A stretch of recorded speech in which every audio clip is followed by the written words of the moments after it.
اعوذ باللہ من الشیطان الرجیم بسم اللہ الرحمن الرحیم یا ایہا الذین آمنوا لا تأکلوا الربا اضعافا مضاعفة واتقوا اللہ لعلکم تفلحون۔ اے ایمان والو، کئی گنا بڑا چڑھا کر سود مت کھاؤ اور اللہ سے ڈرو تاکہ تمہیں فلاح حاصل ہو۔ امام رازی نے تفسیر کبیر میں امام رازی رحمۃ اللہ علیہ نے تفسیر کبیر میں فرمایا ہے کہ جنگ احد کے موقع پر مکہ کے مشرکین نے سود پر قرض لے کر جنگ کی تیاری کی تھی، اس لیے کسی مسلمان کے دل میں بھی خیال ہو سکتا تھا کہ مسلمان بھی جنگ کی تیاری میں یہی طریقہ اختیار کریں۔ اس آیت نے انہیں خبردار کر دیا کہ سود پر قرض لینا حرام ہے۔ یہاں سود کو کئی گنا بڑھا کر کھانے کا جو ذکر ہے، اس کا مطلب یہ نہیں ہے کہ کم شرح پر سود کی اجازت ہے، بلکہ اس وقت چونکہ سودی قرضوں میں بکثرت یہی ہوتا تھا کہ سود اصل سے کئی گنا بڑھ جاتا تھا، اس لیے اس واقعے کے طور پر یہ بات بیان کی گئی ہے، ورنہ سورہ بقرہ آیت 277 اور 278 میں صاف واضح کر دیا گیا کہ اصل قرض پر جتنی بھی زیادتی ہو وہ سود میں داخل اور حرام ہے۔ وَاتَّقُوا النَّارَ الَّتِي أُعِدَّتْ لِلْكَافِرِينَ، اور اس آگ سے ڈرو جو کافروں کے لیے تیار کی گئی ہے۔ وَأَطِيعُوا اللَّهَ وَالرَّسُولَ لَعَلَّكُمْ تُرْحَمُونَ، وَأَطِيعُوا اللَّهَ وَالرَّسُولَ لَعَلَّكُمْ تُرْحَمُونَ، اور اللہ اور رسول کی بات مانو تاکہ تم سے رحمت کا برتاؤ کیا جائے۔ وَسَارِعُوا إِلَى مَغْفِرَةٍ مِّن رَّبِّكُمْ وَجَنَّةٍ عَرْضُهَا السَّمَاوَاتُ وَالْأَرْضُ أُعِدَّتْ لِلْمُتَّقِينَ، اور اپنے رب کی طرف سے مغفرت اور وہ جنت حاصل کرنے کے لیے ایک دوسرے سے بڑھ کر تیزی دکھاؤ، جس کی چوڑائی اتنی ہے کہ اس میں تمام آسمان اور زمین سما جائیں، وہ ان پرہیزگاروں کے لیے تیار کی گئی ہے۔ الذین ينفقون فی السراء والضراء والکاظمین الغیظ والعافین عن الناس واللہ یحب المحسنین، جو خوشحالی میں بھی اور بدحالی میں بھی اللہ کے لیے مال خرچ کرتے ہیں، اور جو غصے کو پی جانے اور لوگوں کو معاف کر دینے کے عادی ہیں، اللہ ایسے نیک لوگوں سے محبت کرتا ہے۔ والذین اذا فعلوا فاحشة او ظلموا انفسهم ذکروا اللہ فاستغفروا لذنوبهم ومن یغفر الذنوب الا اللہ ولم یصروا علی ما فعلوا وهم یعلمون، اور یہ وہ لوگ ہیں کہ اگر کبھی کوئی بے حیائی کا کام کر بھی بیٹھتے ہیں یا کسی اور طرح اپنی جان پر ظلم کر گزرتے ہیں تو فوراً اللہ کو یاد کرتے ہیں اور اس کے نتیجے میں اپنے گناہوں کی معافی مانگتے ہیں، اور اللہ کے سوا ہے بھی کون جو گناہوں کی معافی دے، اور یہ اپنے کیے پر جانتے بوجھتے اصرار نہیں کرتے۔ اولئک جزاؤہم مغفرۃ من ربہم وجنات تجری من تحتها الانہار خالدین فیہا ونعم اجر العاملین، یہ ہیں وہ لوگ جن کا صلہ ان کے پروردگار کی طرف سے مغفرت ہے، اور وہ باغات ہیں جن کے نیچے دریا بہتے ہوں گے، جن میں انہیں دائمی زندگی حاصل ہوگی۔ کتنا بہترین بدلہ ہے جو کام کرنے والوں کو ملنا ہے۔ قد خلت من قبلكم سنن فسیروا فی الارض فانظروا کیف کان عاقبۃ المکذبین، تم سے پہلے بہت سے واقعات گزر چکے ہیں، اب تم زمین میں چل پھر کر دیکھ لو کہ جنہوں نے پیغمبروں کو جھٹلایا تھا ان کا انجام کیسا ہوا۔ ھذا بیان للناس وھدی وموعظۃ للمتقین، یہ تمام لوگوں کے لیے واضح اعلان ہے اور پرہیزگاروں کے لیے ہدایت اور نصیحت ہے۔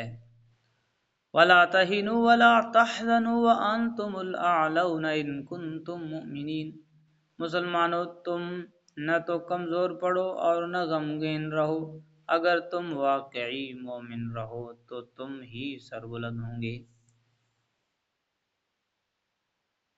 جنگ احد کا واقعہ مختصراً یہ ہے کہ شروع میں مسلمان کافر حملہ آوروں پر غالب آ گئے اور کفار کا لشکر پسپا ہونے پر مجبور ہو گیا۔ حضرت صلی اللہ علیہ وسلم نے جنگ شروع ہونے سے پہلے 50 تیر انداز صحابہ کا ایک دستہ میدان جنگ کے ایک عقبی ٹیلے پر متعین فرمایا تھا تاکہ دشمن پیچھے سے حملہ نہ کر سکے۔ جب دشمن پسپا ہوا اور میدان جنگ خالی ہو گیا تو صحابہ نے اس کا چھوڑا ہوا سامان مال غنیمت کے طور پر اکٹھا کرنا شروع کر دیا۔ تیر اندازوں کے اس دستے نے جب یہ دیکھا کہ دشمن بھاگ چکا ہے تو انہوں نے سمجھا کہ اب ہماری ذمہ داری پوری ہو چکی ہے اور ہمیں مال غنیمت جمع کرنے میں حصہ لینا چاہیے۔ ان کے امیر حضرت عبداللہ بن جبیر رضی اللہ عنہ اور ان کے چند ساتھیوں نے ٹیلا چھوڑنے کی مخالفت کی، مگر ان میں سے اکثر نے وہاں ٹھہرنے کو بے مقصد سمجھ کر ٹیلا چھوڑ دیا۔ دشمن نے جب دور سے دیکھا کہ ٹیلا خالی ہو گیا ہے اور مسلمان مال غنیمت جمع کرنے میں مشغول ہو گئے تو انہوں نے موقع پا کر ٹیلے پر حملہ کر دیا۔ حضرت عبداللہ بن جبیر رضی اللہ عنہ اور ان کے چند ساتھیوں نے اپنی بساط کے مطابق ڈٹ کر مقابلہ کیا، مگر سب شہید ہو گئے اور دشمن اس ٹیلے سے اتر کر ان بے خبر مسلمانوں پر حملہ آور ہو گیا جو مال غنیمت جمع کرنے میں مصروف تھے۔ یہ حملہ اس قدر غیر متوقع اور ناگہانی تھا کہ مسلمانوں کے پاؤں کھٹنے لگے۔ اسی دوران کسی نے یہ افواہ اڑا دی کہ حضرت صلی اللہ علیہ وسلم شہید ہو گئے۔